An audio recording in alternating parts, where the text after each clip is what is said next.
إن الحمد لله نحمده ونستعينه ونستغفره ونعوذ بالله من شرور أنفسنا ومن سيئات أعمالنا من يهد الله فلا مضل له ومن يضلل فلا هادي له أشهد أن لا إله إلا الله وأشهد أن محمدا عبده ورسوله لا نبي بعده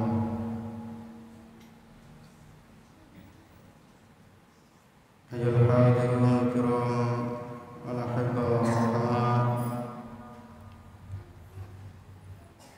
أوصي وإياكم بتقوى الله فقد فاز المتقون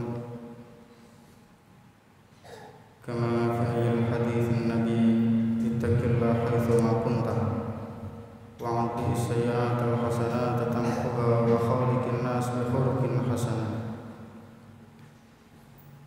أولا حي نشكر الله نعمة كثيرة وهداية. Marilah pada kesempatan yang penuh dengan nikmat, yang penuh dengan barokah ini, kita pergunakan untuk mengaturkan syukur kita kepada Allah Subhanahu wa Ta'ala yang hingga detik ini Allah masih menyempatkan iman bermukim di dalam dada kita. Allah masih memperkenankan agar kita memegang teguh yang namanya takwa. Allah masih memperkenankan kita untuk melakukan amal saleh. Salawatan wa salaman ala nabiyyina Muhammad sallallahu alaihi wasallam alladzi qad hamalana minadh dhulumati ilan nur.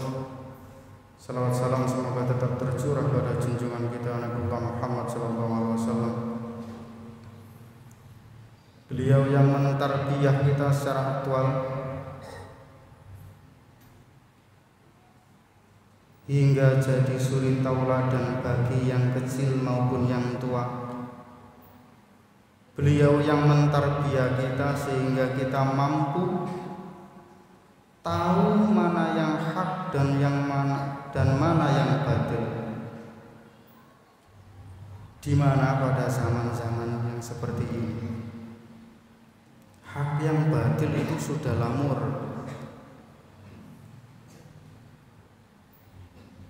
Manusia modern sudah membudayakan yang namanya talbis. Talbis itu mengenakan pakaian kebaikan kepada hal yang buruk, dan begitu pula sebaliknya, sehingga hak dan yang batil sudah sukar dimengerti. Ayyuhal hadirun al-kiram rahibah wa rahmah. Berbicara mengenai manusia adalah makhluk yang problematik, makhluk yang kontroversial. Manusia adalah makhluk yang punya satu ciri. Cirinya adalah bergerak. Begitu pula dengan Muhammadiyah dinamakan sebuah pergerakan karena Muhammadiyah adalah pergerakan yang mampu bergerak dan mampu menggerakkan.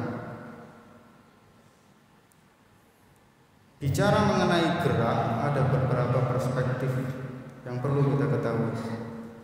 Dari sudut pandang sains, yang namanya gerak selalu dihubungkan dengan ruang dan waktu. Setiap yang bergerak selalu membutuhkan media ruang, alam semesta sebagai media. Begitu pula waktu akan meliputinya sebagai momentum yang menandakan bergulirnya sebuah momen yang satu ke momen yang lain. Hal ini selaras dengan apa yang dikutip oleh Kiai Haji Hajid, seorang murid Kiai Haji Ahmad Dahlan, yang menyampaikan Muhammadiyah adalah pergerakan yang harus bergerak dan mampu menggerakkan. Umat harus ada yang menggerakkan. Jangan diam. Berhenti bergerak berarti mati.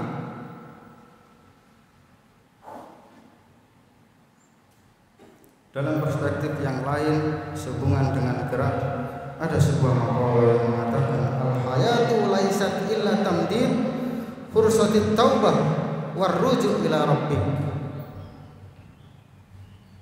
Gerak hidup itu tidak lain hanyalah pertambahan waktu. Yang pertambahan waktu itu merupakan sebuah kesempatan bagi seorang hamba untuk melakukan taubat. Yang kedua, ar-ruju' ila rabbik. Simpel kata, gerak hidup itu punya dua fungsi. Yang pertama, gerak hidup itu harus mengarah kepada orientasi yang jelas. Yang kedua, gerak hidup itu harus bertujuan untuk mensucikan diri.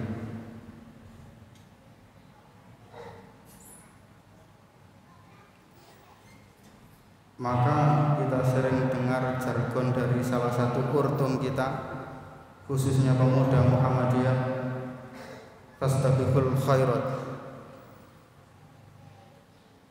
Banyak didengung-dengungkan di masyarakat kita. Maka ketahuilah bahwa kata fastabiqul khairat bukan hanya sebuah pola gerak, tetapi optimalisasi gerak yang menuju pada al-khairat yang sifatnya kompetitif. Bergerak dalam sebuah kebaikan itu mboten angsal piyambak-piyambak. Tidak boleh sendiri-sendiri, tidak boleh masing-masing. Harus bersama-sama dan saling mempengaruhi. Maka ketika ada seseorang yang pergerakannya mengarah kepada sebuah yang diridhai oleh Allah, hal yang baik, hal yang hasanah, tetapi hati kita iri dan dengki, yang salah bukan yang melakukan pergerakan, tetapi yang salah adalah kita, karena kita sedang mati dan berhenti bergerak.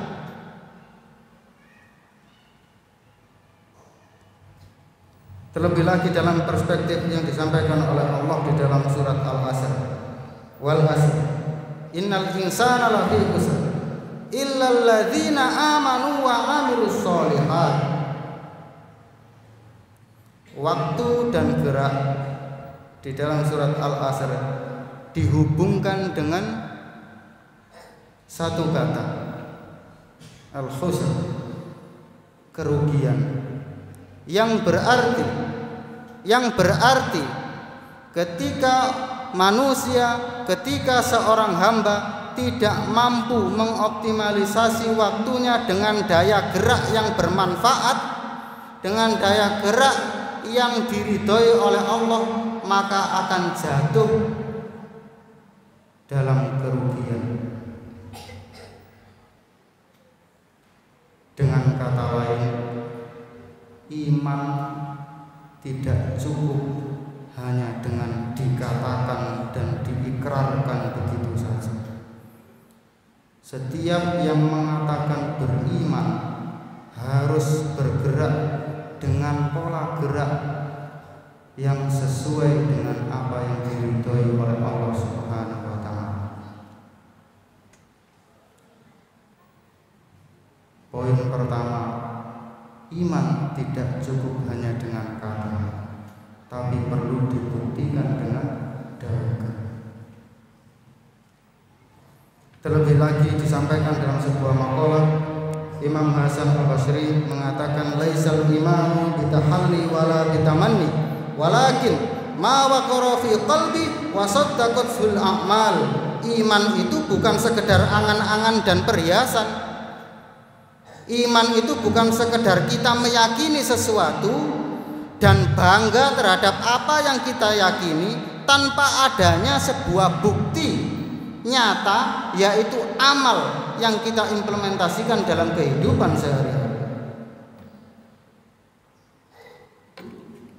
Dalam sebuah hadis juga disampaikan yang diriwayatkan oleh Tabarani, An Ibnu Umar radhiyallahu anhu, qala Rasulullah sallallahu alaihi wasallam, la yuqbalu imanun bila amalin wala amalun bila imanin. Tidak diterima iman seseorang tanpa amal. Begitu pula sebaliknya, amal tanpa didasari dengan iman. Hadis ini bahkan dijadikan salah satu nama bab di dalam sebuah kitab karya Imam Nuruddin Al-Haythami, bab yang ke-9,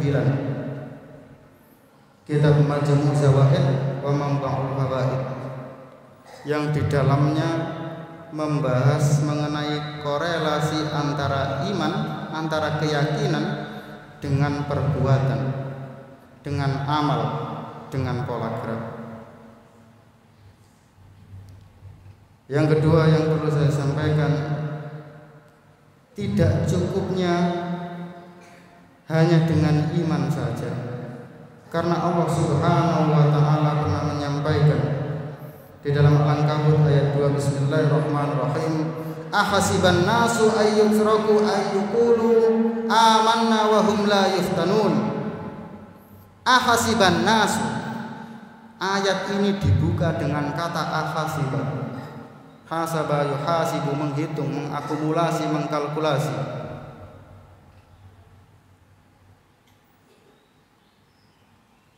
Apakah manusia itu mengira bahwa mereka dibiarkan saja mengatakan aku telah beriman, lantas mereka tidak diuji oleh Allah?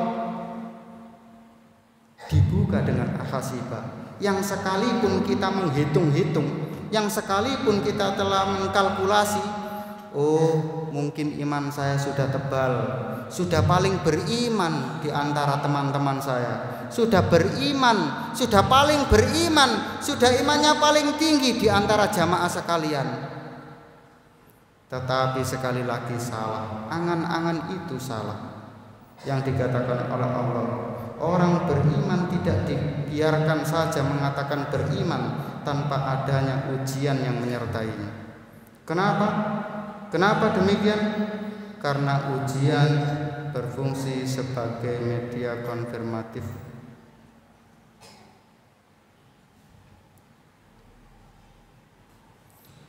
Begitu pula disampaikan dalam ayat yang lain, yang ayatnya juga dibuka dengan kata yang sama, hasibah. Am hasibtum an tadkhulul jannah walamma ya'tikum mathalul ladina khalau min qablikum massatuhumul ba'sa wal dharra wa zulzila hatta yaqulur rasul wal ladina amanu ma'ahu mata nasrullah ala inna nasrullahi qarib. Al-Baqarah 214. Am hasibtum, apakah kamu mengira, kasarnya, apakah hitunganmu itu sudah tepat? Apakah kamu mengira bahwa kamu akan masuk ke dalam surga padahal belum datang kepadamu cobaan sebagaimana halnya orang-orang terdahulu sebelum kamu? Mereka ditimpa oleh malapetaka dan kesengsaraan serta digoncang dengan bermacam-macam cobaan, sehingga berkatalah Rasul dan orang-orang yang beriman bersamanya, bilakah datang pertolongan Allah? Ingatlah sesungguhnya pertolongan Allah itu dekat. Ayat ini diterangkan dalam Ibnu Katsir sehubungan dengan sebuah kisah di mana pada saat itu Rasulullah dan para sahabat sedang berada dalam medan perang, mengalami susah payah, letih, kekurangan perbekalan, kalah jumlah, sehingga suatu saat itu ada beberapa sahabat yang mengeluh kepada Nabi, "Wahai Nabi, bukankah engkau utusan Allah?" kata mereka. "Bukankah engkau orang yang disayang oleh Allah? Lantas mengapa engkau biarkan kami seperti ini? Lantas mengapa engkau tidak berdoa kepada Allah agar kita dimudahkan untuk mendapatkan kemenangan. Tapi apa kata Nabi?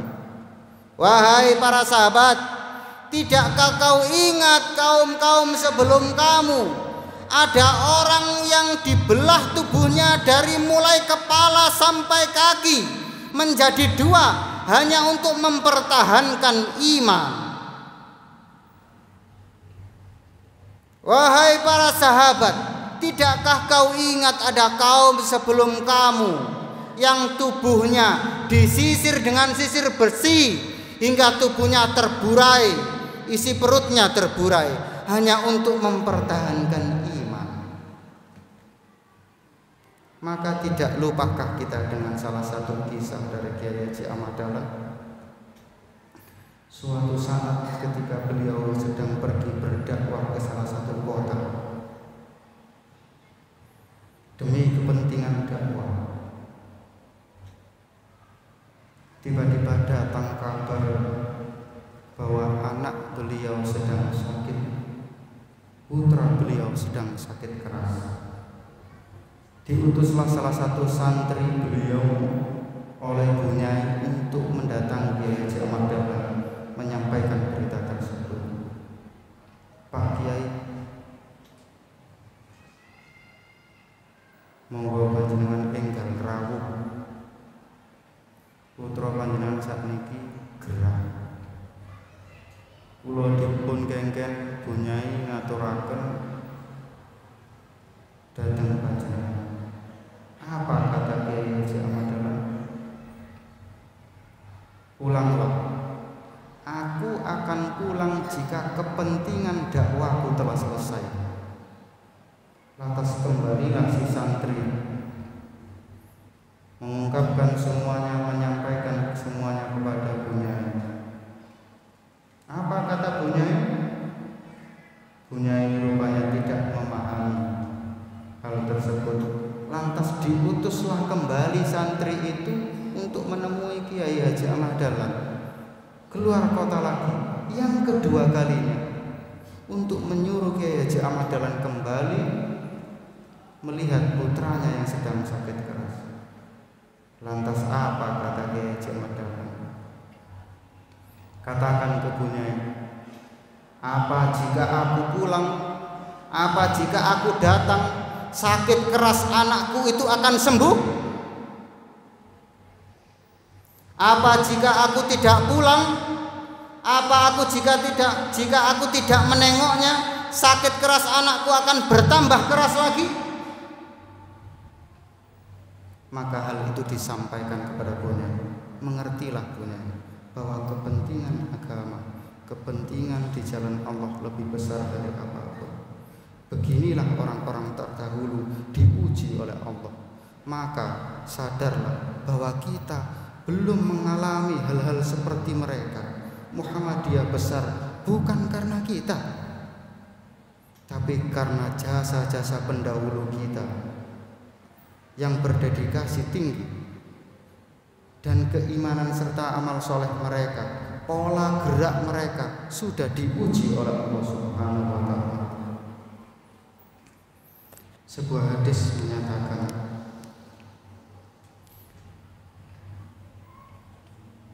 wahai Rasulullah, ada seorang sahabat yang bertanya, siapakah orang yang paling berat cobaannya? Maka beliau bersabda, para nabi. Kemudian Rasulullah bersabda lagi, ketika ditanya, siapa lagi ya Rasulullah orang yang paling berat cobaannya? Yaitu para sahabat. Setelah itu ditanya lagi, siapa orang yang paling berat cobaannya? Yaitu para ulama. Setiap kali ditanya, maka jawaban Nabi, para sahabat, ulama, orang-orang soleh. Dan yang terakhir ditutup, siapakah Nabi? Orang yang paling berat cobaannya. Berat dan tidaknya cobaan tergantung keimanan mereka masing-masing. Semakin besar iman mereka, semakin besar pula ujian yang akan datang kepada mereka. Yakinlah bahwa ujian yang datang kepada kita hanya untuk menguji keimanan kita. Itu merupakan bentuk kasih sayang Allah kepada kita yang ingin mengetahui, hei hambaku, benarkah kamu beriman kepadaku? Dengan kata lain, Allah sedang ingin berdekat-dekat dengan hamba-Nya. Allah sedang ingin berdekat-dekat dengan kita dengan lantaran ujian yang datang kepada kita.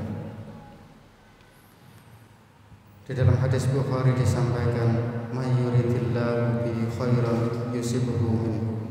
Barang siapa yang dikehendaki oleh Allah menjadi orang yang baik, maka ditimpakanlah musibah kepadanya.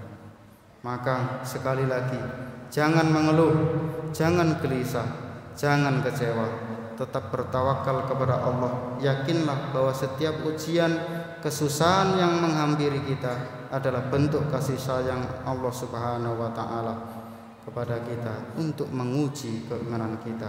Karena tidak cukup hanya dengan kata iman, tetapi iman perlu dibuktikan dengan pola gerak, dan pola gerak harus teruji. Aqulu qauli hadza wastaghfirullah innahu li wa lakum.